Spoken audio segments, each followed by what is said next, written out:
manguha tayo ng bulaklak na wild na bulaklak. Kasi ito yung tradition nila. Ayan. Ayun o. Ang ganda ng bulaklak ano, ano. Ito yung ano, tradition nila na bulaklak. Kaya, pang decoration.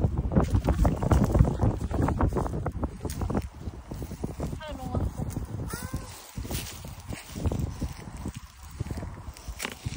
Ang dami ano?